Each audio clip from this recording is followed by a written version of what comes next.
चुके हैं tiger waterfalls, और यहाँ से अब हम चकराता की साइड जा रहे हैं। चकराता की से वहाँ से हम फिर डायरेक्ट दिल्ली निकलेंगे, क्योंकि शाम हो चुका, लगभग 4-5 बज चुके हैं और हम यहाँ से जल्दी जल्दी निकलने की कोशिश कर रहे हैं। मतलब ये सोच रहे हैं कि 5-6 बजे तक हमारा जो पहाड़ वाला एरिया है वो क्रॉस हो जाए, फिर हम अपना आराम से रात को राइड करके पहुँच जाएंगे। तो रास्ता आप देख सकते हैं दोस्तों, रास्ता काफ़ी ज़्यादा अच्छा है, और बारिश जो है बारिश फिर से आ चुकी है, इस वजह से भी हमें जल्दी निकलना पड़ा वहाँ से। यहाँ पे रोड पे भी आप देख सकते हैं काफ़ी ज़्यादा बारिश हो चुकी है पहले ही, तो इसलिए हम फटाफट यहाँ से निकल रहे हैं ताकि बारिश में आज फिर गीला ना होना पड़े। और सारा पहाड़ वहाड़ गीला पड़ा है, ये देखो कैमरे पे भी एक बूंद आ गया, अभी लेंस पे आपको दिख रहा होगा। बाकी यहाँ से चलते हैं फटाफट। चकराता यहाँ से लगभग 10 किलोमीटर होना चाहिए मेरे ख्याल से। चकराता पहुँचेंगे, फिर वहाँ से दिल्ली के लिए डायरेक्ट निकल जाएंगे। एक बार रेस्ट लेंगे, कुछ खाएंगे पियेंगे, और वहाँ से फिर डायरेक्ट दिल्ली निकल जाएंगे। और मौसम देखो ऊपर कैसा हो रहा है, बिल्कुल बादल ही बादल दिख रहे हैं, बादल ही बादल।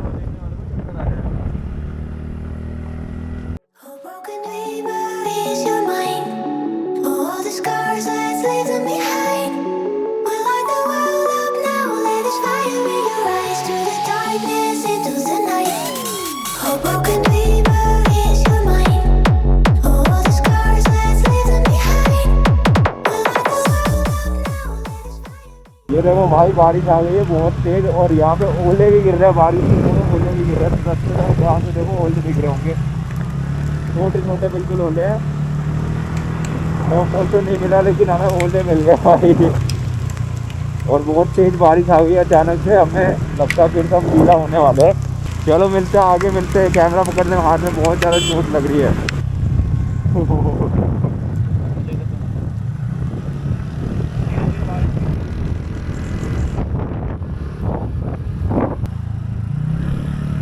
और दिल्ली लगभग यहाँ से 290 किलोमीटर, आप जैसे कि देख सकते हैं यहाँ पे मैप में। तो मैप हमने ऑन कर लिया, और टाइम की अगर मैं बात करूँ तो 6:19 हो रहे हैं, और काफ़ी ज़्यादा अंधेरा अभी हुआ नहीं है पूरे तरीके से, पर अब होने वाला है। ऑलमोस्ट आधे घंटे के अंदर मेरे ख्याल से अंधेरा हो जाएगा, तो ये काफ़ी करीबी मामला हो गया था। तो गाइस अभी हम यहाँ से निकल चुके हैं, पहाड़ वहाड़ तो सारे ख़त्म हो चुके हैं, और यहाँ पे हम पहुँच चुके हैं मिर्ज़ापुर। यहाँ पे पहाड़ उतरते यूपी के अंदर घुसते ही सबसे पहला गांव जो मिलता है वो है मिर्ज़ापुर नाम का कोई गांव है। ये वो वाला मिर्ज़ापुर नहीं है जो आप सोच रहे होंगे, ये नॉर्मल मिर्ज़ापुर है। यहाँ पे अब यहाँ पे हम थोड़ी देर रुके हुए थे चाय वाय पीने के लिए ढाबे पे। चाय वाय पी लिया हमने, स्कूटी को भी रेस्ट दे दिया है। अब हम यहाँ से निकलते हैं। मैं यहाँ से डायरेक्ट मैप लगाता हूँ अपने घर का, और आपको बताता हूँ ये टोटल यहाँ पे 238 किलोमीटर है, 4 घंटे 25 मिनट बता रहा है। तो अब यहाँ से निकलते हैं, और मैं टोटल अभी हम जब से निकले हैं होटल से अपने, सुबह जब हम निकल रहे थे वहाँ से निकलने के बाद हम टोटल 148 किलोमीटर चला चुके हैं, और जो टोटल है वो है 436 किलोमीटर। मतलब जब से हम घर से निकले हुए हैं तब से 436 किलोमीटर हम चला चुके हैं। तो अब यहाँ से निकलते हैं मैप को देखते हुए। वैसे तो यहाँ से सीधा सीधा ही रास्ता है बिल्कुल, और यहाँ से सीधा हमें जाना है सहारनपुर तक। सहारनपुर तक स्टेट हाईवे है ये। हाईवे थोड़ा सा रिस्की है बहुत ज़्यादा, क्योंकि स्ट्रीट लाइट वगैरह कुछ है नहीं, और सामने से जो ट्रक वगैरह आ रही है भाई अपर मार के आ रही है, लाइट पूरा आंखों पे आ रहा है सबका। और जिस रास्ते से हम पहले आए थे, मतलब आते वक्त जो रूट हमने लिया था उस रूट से इस बार नहीं जाएंगे, इस बार दूसरे रूट से जाएंगे। मेरठ और मुजफ्फरनगर के साइड से जाएंगे, तो वो रास्ता थोड़ा सही है जहाँ तक मैंने सुना है। बाकी हम जिस रास्ते से आए थे वो तो भाई काफ़ी रिस्की रास्ता था। तो अभी सीधा यहाँ से चलते हैं सहारनपुर तक, बिल्कुल सीधा सीधा रास्ता है, और सहारनपुर से फिर हमें वहाँ पे टर्न लेना है। भाई इस रास्ते में बहुत बुरा हाल है भाई, सामने वाला ट्रक देखो कैसे धूल उड़ाते हुए जा रहा है, और काफ़ी देर से आगे चल रहा है हमारे। ये देखो कितना धूल उड़ा रहा है भाई, कितना धूल उड़ा रहा है। इसको पता नहीं कहाँ जाना है, राइट लेगा क्या करेगा। तो भाई पीछे ही काफ़ी डेंजर रास्ता था, ओवरटेक करना पड़ता था, हर गाड़ी को ओवरटेक करना पड़ता। दिक्कत क्या हो रही है सबसे बड़ी कि सामने वाली जो गाड़ी आ रही है ना उनका अपर लाइट जल रहा है, और उसके वजह से कुछ दिख नहीं रहा है। ये देखो क्या कर रहा है पता नहीं, पूरा ओवरटेक करने में लगा हुआ है और आंखों पे लाइट मार रहा है। तो 12 किलोमीटर के अराउंड हम चल चुके हैं, और जो है 17 किलोमीटर में चले हैं। तो एवरेज स्पीड देखा जाए तो 40-50 निकल जाएगा। तो मिलते हैं आपसे अभी आगे। आगे कुछ वैसा आता है तो दिखाते हैं, नहीं तो चलते हैं।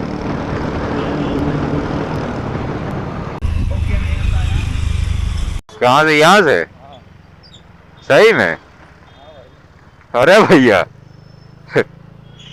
तो गाइज अभी मैं सहारनपुर पहुंच चुका हूं। यहाँ पे लगभग 36 किलोमीटर राइड करने के बाद सहारनपुर आ चुका, और सहारनपुर से हमें लेफ़्ट लेना था, तो लेफ़्ट मैंने ले लिया है। और लेफ़्ट लेने के बाद रास्ता कुछ ऐसा सा है, बहुत ही गंदा सा, और क्या ही बोलूँ, गड्ढे ही गड्ढे हैं। पर पता नहीं कैसा रहेगा, ये सहारनपुर के अंदर का ही है रास्ता। अब ये हाईवे पे जब निकलेगा उसके बाद रास्ता थोड़ा सही हो जाएगा, लेकिन अभी तो फिलहाल कुछ खास रास्ता नहीं है, बेकार ही है। अच्छा अच्छा भाई,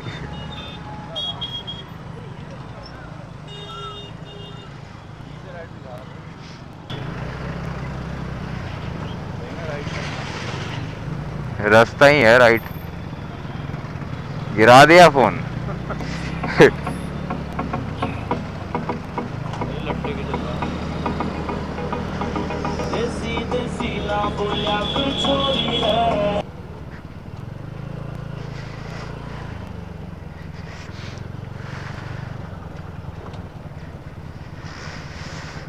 सारी ट्रेन आज ही आएगी क्या?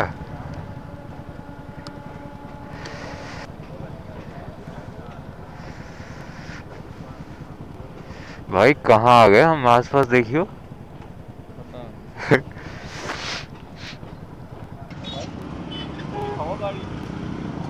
अरे चलो भैया।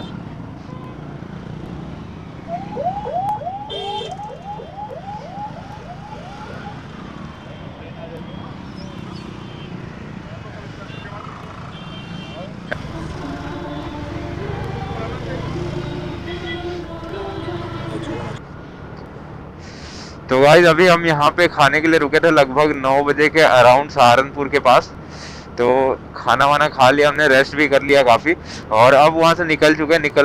निकलने के बाद 3 किलोमीटर के अराउंड अभी चला चुके हैं गाड़ी। फिर यहाँ से 2-3 किलोमीटर और चलने के बाद हाईवे आने वाला है, जो कि हमें डायरेक्ट मुजफ्फरनगर ले जाएगा, और वहाँ से फिर हम पकड़ेंगे डायरेक्ट मेरठ का रोड, मेरठ जाएंगे वहाँ से, और वहाँ से फिर दिल्ली का डायरेक्ट रास्ता पकड़ेंगे, जो कि मेरठ दिल्ली हाईवे जो बना हुआ है एक्सप्रेस वे। तो अभी तो यहाँ से चलते हैं, सहारनपुर से हम निकल चुके हैं। सहारनपुर से निकले हुए ऑलमोस्ट 10-20 किलोमीटर हो चुके हैं। तो अभी हाईवे का बस इंतजार है। ये तो रास्ता आप देख ही सकते हैं कैसा है, बिल्कुल कहीं भी गड्ढे वड्ढे भी हैं बीच में। तो ऐसा कुछ नज़ारा है। और ये देखो अंधेरा हो गया पूरा, कोई गाड़ी नहीं आ रही है, कुछ नहीं आ रही है, बस एंटो की लाइट जल रही है। हाईवे भी अभी पता नहीं कैसा है कैसा नहीं है, पर होटल जहाँ पे हम रुके थे, होटल में खाना वाना खाया था, उससे हमने बात किया उस बंदे से, तो उन्होंने हमें ये बताया कि हाईवे तो सही है, 4 लेन वाला हाईवे है, पर देखते हैं अब वहाँ जाने के बाद ही पता चलेगा कैसा है। तो अभी चलते हैं यहाँ से, और मेरे ख्याल से 1-2 किलोमीटर में हाईवे आने ही वाला होगा। तो हाईवे पे पहुँच के मैं फिर वीडियो कंटिन्यू करूँगा, देखता हूँ हाईवे कैसा है। तो अब हम ऑलमोस्ट हाईवे तक वैसे दोस्तों पहुंच ही गए हैं। ऊपर देहरादून मुजफ्फरनगर यहाँ से 44 किलोमीटर है। तो यहाँ से राइट ले लेते हैं, ये रहा, ऊपर से हाईवे जा रहा है जो इसी पे हम कनेक्ट होने वाले हैं। तो यहाँ से लेते हैं राइट, और ट्रक वाले को जाने देते हैं। ट्रक वाला तो सामने देख रहे हो, ट्रक के टायर देखो सामने कैसे गोल गोल घूम रहे हैं, मतलब ऐसे ऐसे हिल रहे हैं, बिल्कुल ऐसा लग रहा है। ध्यान से देखो एक बार उसे, पता नहीं कैमरे में इतना अच्छे से दिख रहा होगा या नहीं, पर ऐसे टेढ़े टायर है ऐसा लग रहा है। तो चलिए दोस्तों, अभी मैं हाईवे पे पहुंच के फिर वीडियो कंटिन्यू करता हूं। अभी थोड़ा हाईवे पे एक बार कनेक्ट हो जाते हैं।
अभी हम मुजफ्फरनगर से आगे निकल चुके हैं। मुजफ्फरनगर हम काफ़ी देर पहले पहुंच चुके थे। वहाँ पे हमने थोड़ा बहुत रेस्ट किया था क्योंकि काफ़ी देर से राइड कर रहे थे और हाईवे अच्छा था, इस वजह से थोड़ी जल्दी पहुंच गए।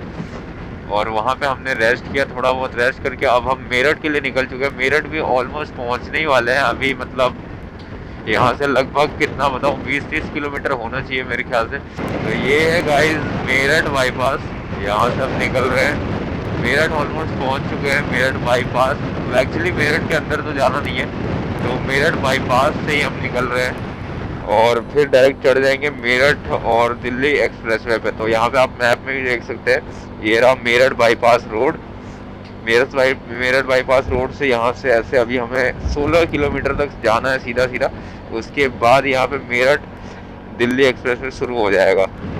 तो मेरठ बाईपास काफ़ी ज़्यादा अच्छा बनाया हुआ है, ये देख सकते हैं लाइट वाइट लगा हुआ है सारा, काफ़ी मस्त लग रहा है। और रोड भी काफ़ी सही है जिसकी वजह से हम अच्छा स्पीड मेंटेन कर पा रहे हैं। तो अभी मेरठ बाईपास को पार करते हैं और फिर उसके बाद पहुंचेंगे मेरठ दिल्ली एक्सप्रेसवे पे। तो वहाँ से फिर रास्ता और भी ज़्यादा बढ़िया होगा और वहाँ से भी अच्छा स्पीड मेंटेन कर लेंगे।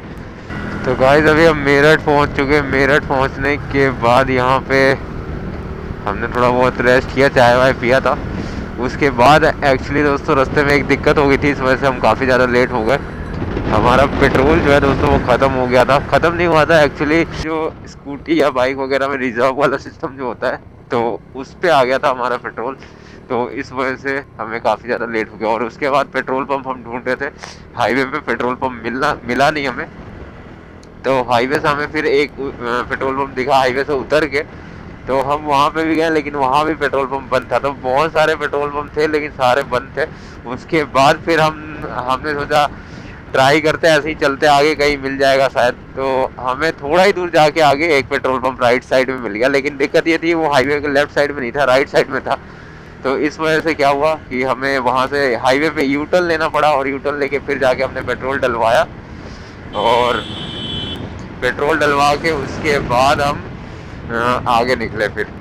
तो पेट्रोल डलवा के हम आगे निकल गया और जो मेरठ हाईवे था, जो मेरठ रोड या मेरठ हाईवे जो भी था जिससे हम इतने देर से कंटिन्यू कर रहे थे, जिसपे मुजफ्फरनगर के बाद से, तो अभी उसी पे हम मैंने आपको पहले बताया था ब्लॉग में कि हम शायद दिल्ली मेरठ एक्सप्रेसवे पे जाएंगे।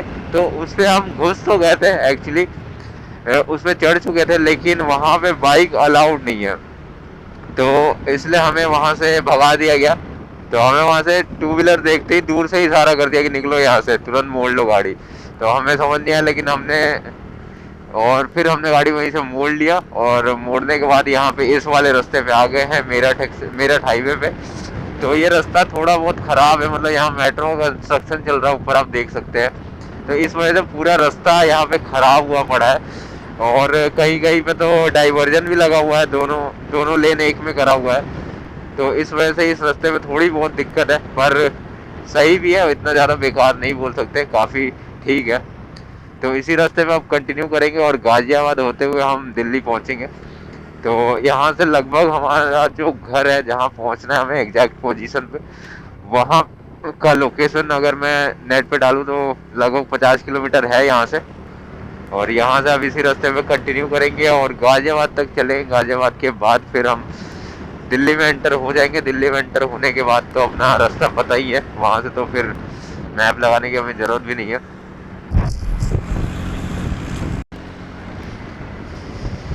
तो गाइस फाइनली हम यहाँ पे दिल्ली पहुँच चुके हैं। दिल्ली यहाँ से हमने एंटर किया है यहाँ गाजियाबाद से, और गाजियाबाद के बाद दिल्ली पहुँच चुके हैं। यहाँ से हमारा घर लगभग 22 किलोमीटर दूर है। तो अभी 22 किलोमीटर और हमें चलानी पड़ेगी स्कूटी, रास्ते थोड़े बहुत ख़राब है भाई। तो दिल्ली अपन पहुंच चुके हैं और यहाँ पे दिलसाद गार्डन में है। दिलसाद गार्डन अभी यहाँ से भी हमारे घर लगभग 15 किलोमीटर दूर है। अब पूरी दिल्ली वाली फील आ रही है, मतलब ऐसा होता है ना कि दिल्ली में आ गए हैं सही। अभी थोड़ी देर पहले तक साहिबाबाद था, तो साहिबाबाद में रास्ते काफ़ी ज़्यादा बेकार थे दोस्तों, पर यहाँ पे अब थोड़ा बहुत रास्ता दिलसाद गार्डन से सही होने लग गया है। और यहाँ से आगे अभी हम निकलेंगे सादरा के साइड, और दिलशाद गार्डन से सादरा, और सादरा से फिर कश्मीरी गेट होते हुए मेरे ख्याल से हम घर को निकल जाएंगे। तो अभी भी यहाँ से 14 किलोमीटर दिखा रहा है, देखते हैं कितना टाइम लगता है। बाकी 14 किलोमीटर है और 20 मिनट दिखा रहा है, और 4:11 होता है हो रहा है अभी। तो देखते 20 मिनट में पहुँच पाते हैं या नहीं। वैसे तो नहीं पहुँच पाएंगे, क्योंकि हम बीच में भी एक रेस्ट लेने वाले हैं घर पहुँचने से पहले। एक और जगह पे कहीं पे रोकेंगे थोड़ा बहुत, क्योंकि काफ़ी देर से चला रहे, 50-60 किलोमीटर अराउंड हो गया है चलाते चलाते लगातार, और स्कूटी को भी थोड़ा रेस्ट देना पड़ेगा। अब तो भाई दिल्ली के अंदर घुसने के बाद भी ऐसा लग रहा है कब घर आएगा, कब घर आएगा। भाई पहुंच ही नहीं रहे घर, रास्ता खत्म ही नहीं हो रहा है, खत्म ही नहीं हो रहा है। तो भाई अपन यहाँ पे रुक चुके हैं पुल पे थोड़ी देर के लिए, थोड़ा यहाँ पे रेस्ट करते हैं, गाड़ी को भी रेस्ट देते हैं 10-15 मिनट, और फिर यहाँ से निकलेंगे। और नीचे ये देखो मेट्रो का काम चल रहा है, पता नहीं कोई नया लाइन बन रहा होगा। तो ये फ्लाईओवर यहाँ से चढ़ के आ रहा है, या मेट्रो का काम चल रहा है। और यहाँ से सीधा अपना झंडे वाला निकलेंगे हम, और झंडे वाला से फिर अपने घर। यहाँ से हमारा घर मुश्किल से 8-10 किलोमीटर होगा। तो अभी 30,000 ही होते हुए, ISBT होते हुए, यहाँ पे ISBT ऑलमोस्ट हम पहुँच ही चुके हैं, कश्मीरी गेट ISBT। तो यहाँ से सीधा सीधा बिल्कुल निकलना है हमें। और ये ISBT के पास बैरिकेड लगा हुआ है पुलिस वालों का, पर कोई रोकने वाला नहीं है। यहाँ से अब 30,000 ही आ गया, 30,000 ही कोट।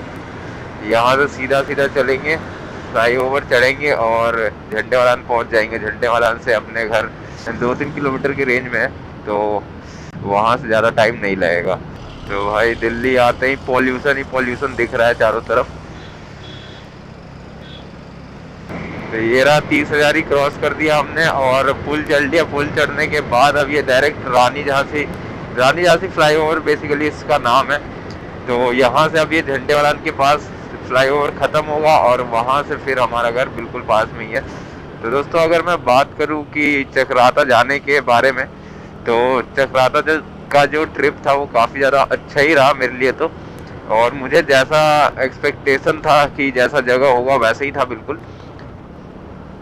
बाकी अगर आप दोस्तों के साथ जा रहे हैं तो वहाँ पे बिल्कुल जा सकते हैं। घूमने का ज़्यादा जगह नहीं है वहाँ पे, बेसिकली 2-3 जगह ही है घूमने के लिए। लेकिन अगर आपको शांति से जाके वहाँ पे रहना है, थोड़ा माहौल एंजॉय करना है, तो उसके लिए आप वहाँ पे जा सकते हैं। बाकी अगर टूरिस्ट टाइप घूमने वाला अगर इंसान है कोई, अगर आपको घूमना बहुत ज़्यादा पसंद है, नए नए जगह पे विजिट करना पसंद है, मतलब जैसे दिल्ली में इंडिया गेट, रेड फोर्ट वगैरह हो गया, ऐसे घूमना पसंद है, तो फिर उस इंसान के लिए चक्राता इतना सही नहीं है। लेकिन अगर नए डेस्टिनेशन पे विजिट करना है बस, और इन्जॉय करना है थोड़ा बहुत, तो उसके लिए चक्राता बहुत ज़्यादा अच्छा है। मतलब बिल्कुल शांति वाला माहौल था, कोई कुछ बोलने वाला नहीं, कुछ भी कर, मतलब पुलिस वगैरह की दिक्कत भी कोई नहीं थी वहाँ पे। और रहने का भी स्टे बिल्कुल सही था, व्यू वगैरह ही बहुत ज़्यादा सही था, मैंने आपको वीडियो में दिखाई दिया। होटल का व्यू बहुत ज़्यादा अच्छा था। तो अगर आप जा रहे हैं तो मैं तो यही सजेस्ट करूँगा, वही वाला होटल आप बुक करना। वो चक्राता से थोड़ा साइड हट के है, मतलब 10 किलोमीटर आपको ऑलमोस्ट गाड़ी एक्स्ट्रा चलानी पड़ेगी। पर दोस्तों होटल बहुत ही ज़्यादा अच्छा था, व्यू बहुत ही ज़्यादा अच्छा था वहाँ से। तो अब मैं यहाँ से घर पहुँचने ही वाला हूँ ऑलमोस्ट, तो वीडियो को अब मैं एंड करने वाला हूँ।